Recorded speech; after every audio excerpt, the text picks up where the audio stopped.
네, 청소년 시기의 아르바이트 활동은 노동에 대한 올바른 가치관을 형성할 수 있고요. 또 미래의 직업을 미리 체험할 수 있는 훈련과 경험의 장이 되기도 합니다. 하지만 청소년 노동에 대한 사회적 인식이 턱없이 부족해서 오히려 청소년들이 사회의 쓴맛만 배우게 되는 경우도 많은데요. 오늘 이규석 캐스터 그리고 최은지 노무사와 함께 청소년 노동 인권에 대해서 얘기 나눠보도록 하겠습니다. 안녕하십니까? 안녕하십니까. 네, 먼저 광주광역시의회 비례대표 의원 축하드립니다. 감사합니다. 네, 앞으로 이 활발한 활동을 저희가 기대를 해보겠고요. 오늘은 노무사로서 나오셨잖아요. 먼저 네, 노무사가 맞습니다. 어떤 일을 하는지 소개를 먼저 해주시죠. 네, 노무사가 어떤 일을 하는지 일단 크게 두 가지 범주로 나눠서 말씀을 드릴 수 있을 것 같아요. 먼저 첫 번째는 이제 우리 노동자들이 노동권의 위협을 받을 때 이 노무사가 전문적인 도움을 줄 수 있는 노동 법률 전문가다라는 말씀을 드릴 수가 있겠는데요. 네. 임금을 제대로 지급하지 못하거나 휴가를 사용하지 못할 때 또는 이제 부당 징계를 당하거나 부당 해고를 겪었을 때 그리고 또 업무 중에 사고를 당하거나 업무로 인해 질병을 얻게 되었을 때 이런 경우에 이제 노동자들이 이제 제도적인 이제 구제를 받을 수 있도록 노무사들이 도움을 주고 있습니다. 또 두 번째는요, 우리 이제 노동자들이 좀 더 나은, 보다 더 나은 근로 환경에서 근로하실 수 있도록 이제 선진적이고 적법한 근로 조건 아래 일하실 수 있도록 이런 컨설팅을 수행하거나 제도를 마련하는 업무를 수행하고 있습니다. 네. 네. 제가 알기로 노무사님께서 이제 그동안 청소년의 노동 인권에 대해서 상당히 많은 관심을 가지고 계셨던 걸로 알고 있는데요. 맞습니다. 옆에서 보시기에 이 청소년들의 노동 인권 실태 어떻든가요? 네, 제가 이제 서울 노동권익센터의 노동 아카데미 강사로서 이제 학교에 직접 찾아가서 청소년들에게 노동 교육을 이제 직접 진행하는 그런 활동을 했었는데요. 그 교육 과정에서 만난 청소년들을 상담하면서 이 청소년들의 노동 인권 실태에 대해서 더욱더 면밀하게 살펴볼 수 있었습니다. 네. 청소년 우리 노동자들이 티슈 노동자라고 불린다는 사실 혹시 알고 계신가요? 티슈 노동자요? 네. 예.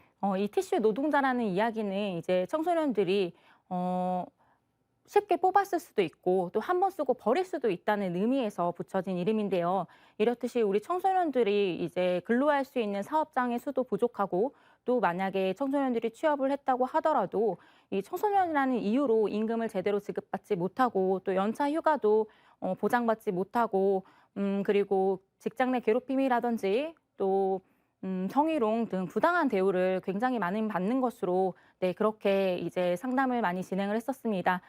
그런데 여기서 이제 또 안타까운 것은 우리 청소년들이 이러한 부당한 대우를 받았을 때 적극적으로 어떤 대처를 하지 못하고 쉽게 포기하거나 그냥 참고 넘어가는 경우가 굉장히 많습니다. 네. 네, 그 이유는 이제 청소년들의 경우에는 아무래도 노동청에 직접 찾아가는 것이 굉장히 부담스럽기도 하고 또 이제 저 같은 노무사를 찾아오는 것도 굉장히 부담이죠.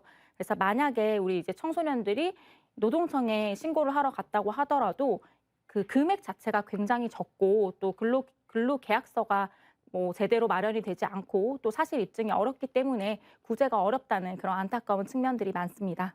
네, 노무사님 말씀을 들어보니까 우리 지역의 청소년들의 상황이 어떤지 더 궁금한데요. 광주시 교육청이 광주의 청소년들을 대상으로 아르바이트 경험 여부에 대해서 조사를 했다고 합니다. 이규석 리포터, 결과가 어땠습니까? 네, 이 광주시 교육청이 광주에 거주하는 청소년 3천여 명을 대상으로 조사를 실시했는데요. 이 중에서 6.8%가 아르바이트를 해본 경험이 있다라고 응답을 했습니다. 이 중에서 학교를 다니지 않고 있는 학교 밖 청소년 또는 대안학교 재학생의 비율이 36.4%로 가장 높았고요. 특성화고가 28.2%, 일반고가 8.3%, 중학생이 1.2% 순으로 아르바이트 경험이 있다라고 응답을 했습니다. 네. 그럼 청소년들은 대체로 어디에서 아르바이트를 많이 했나요?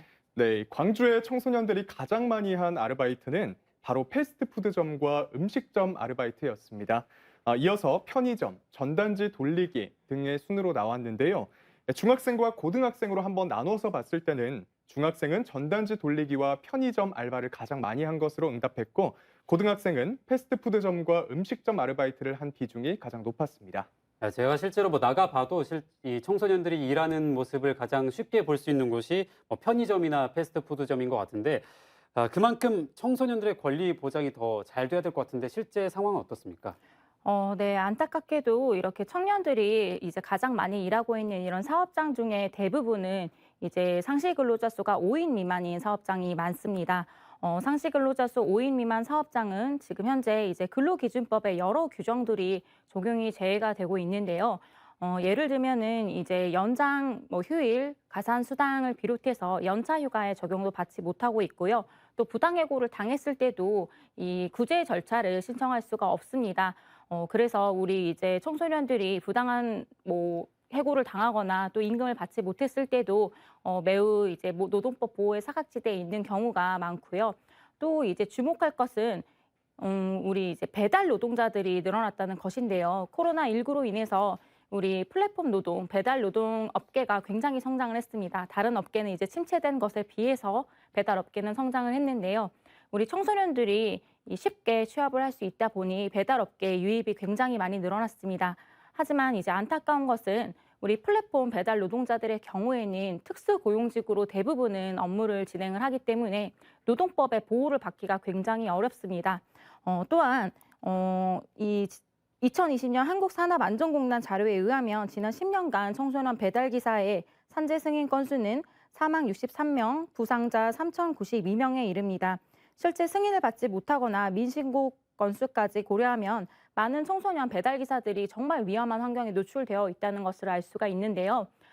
요약하면 청소년 근로자들의 경우에 상시 근로자 5인 미만 사업장이라든지 그리고 플랫폼 배달 노동 사업장과 같은 노동법의 보호를 받지 못하는 사각지대에 놓여 있는 경우가 굉장히 많습니다. 네, 얘기를 쭉 듣다 보니까 우리 광주 지역의 청소년들의 노동 실태는 어떨지 더욱 궁금해지는데요. 이 광주에서 이와 관련한 실태 조사를 실제로 했다고요? 네, 그렇습니다. 지난 2015년 광주시는 전국 최초로 청소년 노동인권 보호를 위한 조례를 실시했습니다. 그 이유와 함께 이 고용주와 청소년들이 노동에 대해서 어떻게 생각하는지 속마음을 한번 들어봤습니다. 영상으로 확인하시죠. 내가 처음으로 돈을 벌어본 거잖아요. 네. 어떤 기분이었어요? 돈을 벌어서 뿌듯해요. 용돈만 받다가 좋죠. 나는 지금 최저임금으로 돈을 받고 있다 아니다. 아니다. 왜요? 뭐 시간에 따라 막 더 주시고. 1시간에 9,500원이요. 9,500원이요? 네. 넉넉하게 받으셨네요, 시급보다는. 네, 나는 근로계약서를 썼다 안 썼다. 안 썼어요. 안 썼어요. 만 14세에서 18세 미만 청소년들이 근로기준법을 준수하는 사업장에서 돈을 벌기 위해 일하는 행위를 청소년 아르바이트라고 부릅니다. 하지만 전문성이나 경험이 부족한 청소년에게 알바해볼 기회를 주겠다라는 명목하에 근로기준법을 준수하지 않는 사업장이 여전히 많은데요. 커뮤니티 같은 데 물어보면 네네. 일을 잘할 것 같으니까 시키는 것 같아요. 그 싼값에. 이 시급이 이제 솔직히 저희도 주고 싶어요. 근데 물론 이제 장사가 잘 되거나 뭐 하면 뭐 다 드리죠. 다른 첩보도 들어보면 7,000원, 8,000원, 오히려 6,000원 정도 되고. 또 청소년들 안 쓰는 이유가 뭐냐면 신고하는 경우가 많아요. 안 좋게 그만두니까 막 뭐라 하니까 나 신고하려다. 그러면 이제 일부 청소년들이겠지만 이렇게 속을 좀 많이 썩혀요. 점주들을. 계속 그걸 연구하는 거예요. 이렇게 주 14시간 다니고 끄는 방법도 막 하려고 하고 그런 거 많이 있죠. 급격한 최저임금 인상으로 인건비 부담이 늘고 코로나19까지 겹쳐 가게 운영이 어려워지자 노동 약자인 청소년들에게도 이 피해가 이어지고 있는 상황. 이러한 피해를 막기 위해 광주광역시에서 최초로 청소년의 노동인권 보호를 위한 조례를 제정했습니다. 2015년도에 광주광역시의회에서 청소년들의 노동인권 보호와 노동환경 개선을 위해서 광주광역시 청소년 노동인권 보호 및 증진 조례가 만들어졌습니다. 그래서 그 핵심 내용은 광주 지역 청소년들의 노동인권 실태를 점검하고 또 청소년 노동인권 상담의 구축 체계를 만들어야 된다라는 내용이고요. 2017년도부터는 광주 지역의 청소년 노동 친화형 사업장도 선정하고 발굴하고 그렇게 지속적으로 모니터링하는 일들을 하고 있습니다. 여기서 말하는 청소년 알바 친화 사업장은 청소년 노동자를 대상으로 근로계약서를 작성하고 최저임금을 준수하며 주 15시간 이상 근무하는 노동자에게 주휴수당을 지급하는 것은 물론 폭언과 폭행을 하지 않는 사업장을 말하는데요. 청소년들의 노동 인권을 지키기 위해 앞장서고 있는 곳입니다. 그렇다면 3년에 한 번씩 실시하고 있는 실태조사에서 나타난 청소년 근로자들의 고충은 무엇일까요? 가장 부당하게 느끼는 건요, 임금 문제였고요. 그다음에 이제 근로 조건, 근로 환경, 근로계약서를 올해 37% 정도만 계약서를 작성했고요. 여전히 63%는 계약서를 보지도 못했고 구두 계약을 하거나 어쨌든 최저임금을 보장받지 못하는 계약으로 쭉 가는 것 같습니다. 근로계약서를 작성하지 않는 게 불법은 아닌가요? 불법입니다. 계약서를 작성하고 한 부씩 사용자하고 일하는 사람이 나눠 가져야 되거든요. 500만 원 이하의 과태료를 무는데 실제로 처벌을 받지 않기 때문에. 광주 청소년들의 아르바이트 시작 시기는 중학교 3학년에서 고등학교 2학년 사이. 조례를 만들고 실태조사만 실시한다고 해서 16남짓 어린 청소년들의 노동인권이 그냥 지켜지는 건 아니겠죠. 청소년 노동인권 보호는 물론 정당한 대가를 지불할 수 있는 대책 마련이 필요할 텐니다. 네, 영상을 보니까 고용주 입장의 어려움도 분명 있네요. 특히 최저임금이 많은 부담이 되고 있는 것 같은데요. 마침 오늘이 법정 최저임금의 심의기한 마지막 날이죠. 방금 전에 최저임금위원회 공의위원들이 내년도 최저임금 구간을 시간당 9,410원에서 9,860원 사이로 제시를 했습니다. 약 2.73%에서 최대 7.64%까지 오를 수도 있는 건데요. 이런 최저임금 인상과 자영업자들의 경영난이 청소년 근로자들에게는 어떤 영향을 미칠까요? 네, 조사에 따르면 3천여 명의 응답자 중 68.4%가 최저임금 인상으로 일자리가 감소한 것 같다라고 응답을 했다고 합니다. 그중에서도 고등학생들이 일자리 감소를 가장 크게 느낀다고 응답을 했고요. 이어서 중학생들도 일자리 감소를 분명히 느낀다고 응답을 했습니다. 아르바이트를 막 시작하는 연령대의 청소년들이 이 문제를 굉장히 민감하게 받아들이는 것으로 보입니다. 네, 지금까지 아르바이트에 대해서 이야기를 나눴는데 청소년 노동 형태의 또 다른 형태가 하나 더 있습니다. 바로 이 현장 실습인데요. 마이스터고나 특성화고의 학생들은 취업과 연계해서 이 현장 실습을 나가고 있는데 실제로 현장 실습에서도 좀 매끄럽지 않은 부분들이 좀 있다고 들었습니다. 네, 그렇습니다. 2021년 전남 도내 특성화고 3학년을 대상으로 실태조사를 진행해 봤는데요. 직업계 고등학교의 특성상 이뤄지는 현장 실습 제도에 있어서 현장 실습의 운영 계획을 짜거나 또는 실습 기업을 직접 선정하는 이 의사결정 과정에 참여한 청소년의 비율이 20%도 채 되지 않은 것으로 나타났습니다. 또 현장 실습 참여 전에 실습 기업과 실습 내용에 대해서 미리 안내받은 비율은 75%에 달하긴 했지만 자세한 내용을 안내받았다라고 응답한 학생의 비율은 15.7%에 불과했습니다. 네, 특히 우리 지역에서 작년 10월에 안타까운 사고도 있었죠. 여수에서 고등학생이 현장 실습을 하다가 사망한 사건이 발생을 했습니다. 이런 사고를 반복하지 않기 위한 방안으로 어떤 의견들이 좀 제시가 되고 있을까요? 네, 노무사님.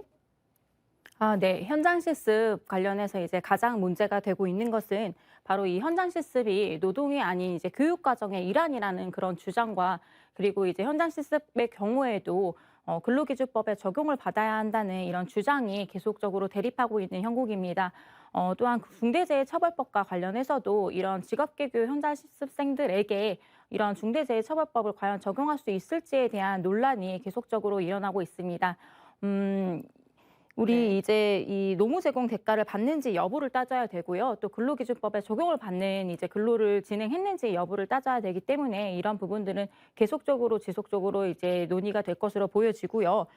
최근 국가인권위원회는 한국 사회가 현장 실습생을 학생이 아닌 저임금 노동자로 취급하고 또 이들의 안전과 인권을 경시했다는 지적을 중대하게 받아들일 필요가 있다며 이들의 활동이 노동으로서 보호받을 수 있는 두터운 법과 제도적인 보호가 필요하다 이렇게 제안을 했습니다. 또한 국회에서는 이 현장 실습 관련 법률인 직업교육훈련 촉진법의 부당대우 금지 및 과태료 부과 조항을 신설하는가 하면 또 이 시도교육청의 직업계교 현장 실습 감독관을 이제 두는 그런 개정안이 발의되기도 했습니다.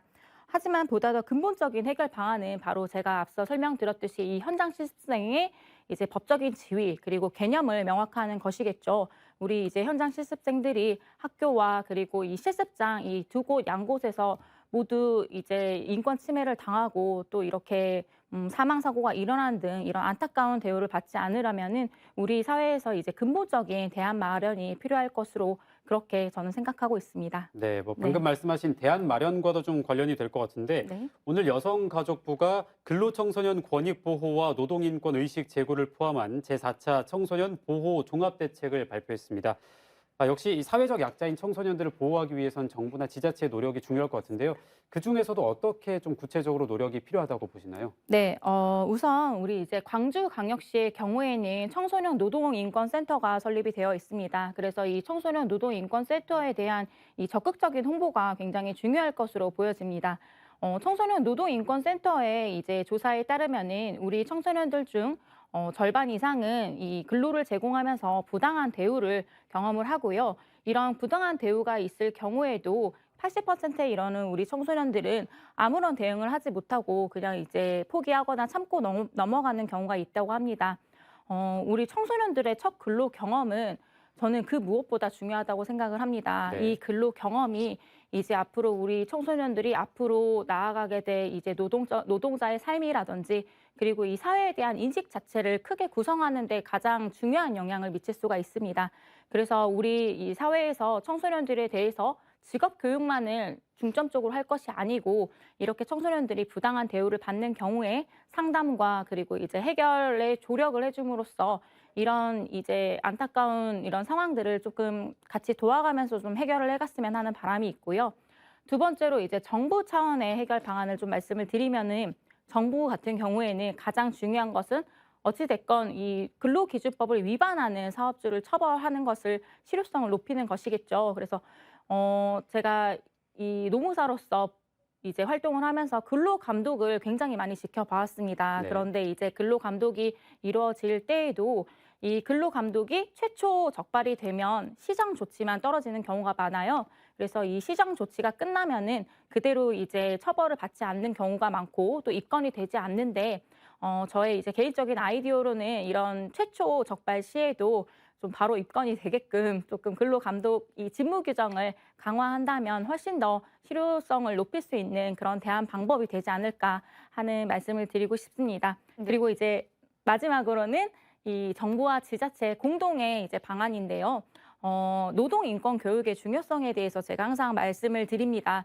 그래서 우리 청소년들에게 노동 인권 교육이라는 것이 지루한 것이 아니라는 거를 우리 청소년들이 가깝게 여기는 SNS 등을 활용해서 이 컨텐츠들을 개발해서 지속적인 교육을 진행해야 될 것으로 보고 있습니다. 네. 네. 우리 청소년들이 한 명의 근로자로서 당당히 인정을 받을 수 있도록 법적, 제도적 그리고 사회적인 방안이 마련돼야겠습니다. 오늘 함께해 주신 두 분 고맙습니다.